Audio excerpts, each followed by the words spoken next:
Mr. Speaker, I oppose this bill in entirety, and I submit that this bill is irredeemably and irretrievably bad and inimical to the well-being of Kenyans at large. Mr. Speaker, that is actually essentially conceded by the chair of the committee, because you realize, Mr. Speaker, that in moving the bill, he actually ended up moving the report rather than the bill. And he essentially dwelled so much on the things to be removed from the bill rather than the contents of the bill. That means, Mr. Speaker, that the right thing to do is to reject the bill so that we go back to the drawing board. Alternatively, they withdraw it and put all those things in the bill that they will bring. Because to say we intend to is a wish proposition. There is no assurance that it will be done. Mr. Speaker, 90% of Kenyans have rejected this bill. 90%. And the majority of all those who submitted their memos have also rejected this bill. Mr. Speaker, it's for a very simple reason. And the reason is this. Excessive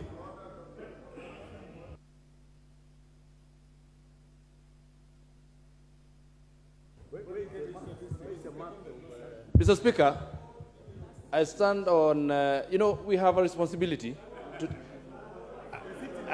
is it, no, wait, calm down. I stand on standing order number 95A, and I want to know whether Honorable Otiende Amollo, with all due respect, when he says and stands on national TV, here in Parliament, where we are broadcasting live, and says that 90% of Kenyans are opposed to this bill, what statistics has he laid on this table to say that he has done a research and found out that 90%, because, 90%, Mr. Speaker, is mathematics. These are numbers, and numbers do not lie. These, you must be responsible of the statement that you place on this table. So, Mr. Speaker, please, let him substantiate where he has gotten the figures of 90% from.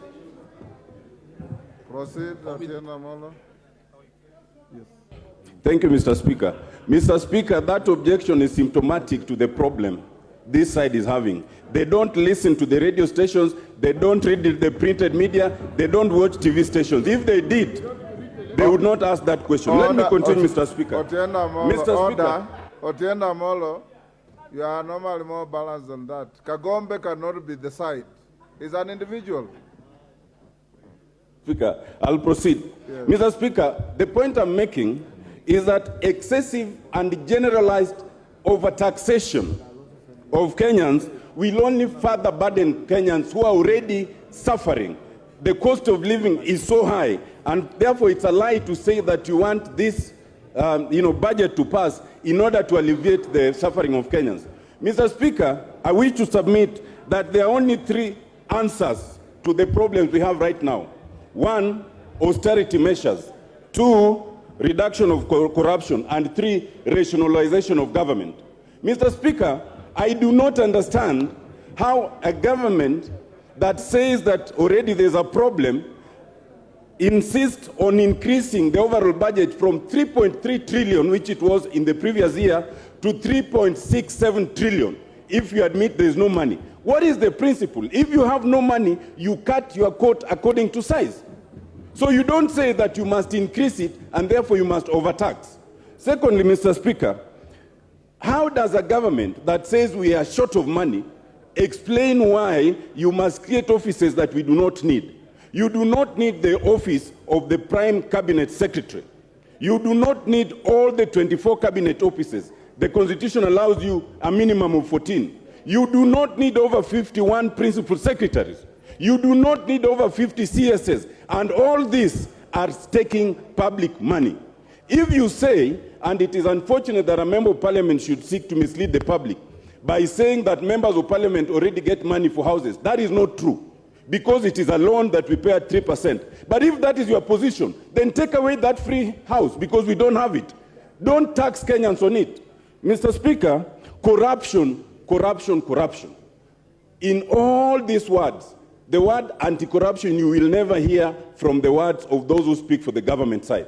In fact, you only see the demonstration of those who are facing corruption charges being withdrawn. It is on record from the previous president that we lose 2 billion shillings every day to corruption. If we could even just reduce that to 1 billion, we would, fix the gap that they are talking about in government.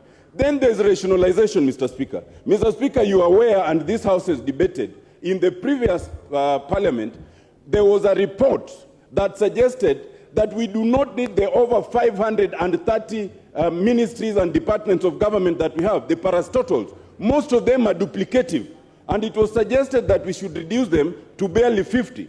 Instead of reducing them, we have a situation where we are sustaining even those which were moribund, those which were not working. We are giving opportunity to others to earn a living. Mr. Speaker, as I finish, Mr. Speaker,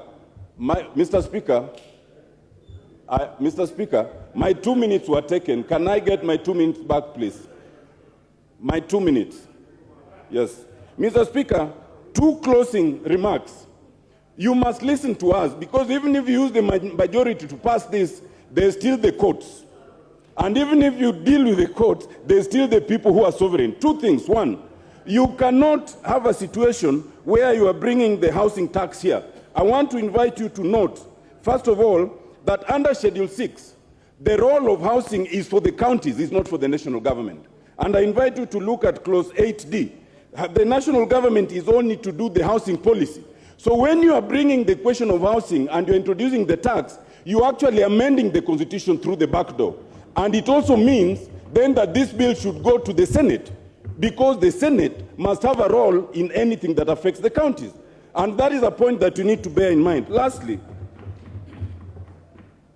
it is a matter of the Constitution that you cannot introduce servitude.